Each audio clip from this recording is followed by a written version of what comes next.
আপনার বুদ্ধদেব ভট্টাচার্য সম্পর্কে অ্যানালাইসিসটা কি ছিল? মিসফিট, অহংকারী, উদ্ধত? না, যারা ওকে দেখেননি, কথা বলেন, তারা মানে উনি অত্যন্ত আত্মপ্রত্যয়ী ছিলেন আদর্শের উপরে।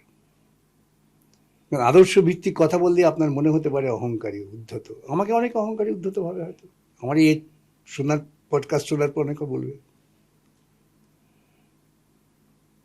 তিনি ছিলেন অত্যন্ত উদারপন্থী একজন গণতান্ত্রিক মানুষ। আমি আপনাকে বলি, যখন গোটা সিঙ্গুর আন্দোলন কেন্দ্র করে হাইওয়ে বন্ধ করে বসে আছেন, আজকে সব বড় বড় কথা বলেন,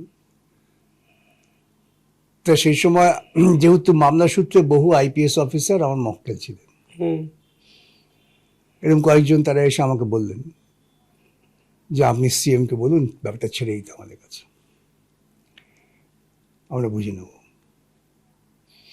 আমি বললাম, বুদ্ধদা আপনি ওদের কাছে ছেড়ে দিন, রাস্তা ব্লক করে বসে আছে। আজকে বুদ্ধদা প্রয়াত, এ কথা আমি আগেও বলেছি। তিনি বলেন যে দায়িত্বশীল বিরোধী নেত্রী, তিনি শান্তিপূর্ণ বিক্ষোভ করবেন বলেছেন, তাকে আমি ভেঙে দেবো। লেভেলটা ভাবুন।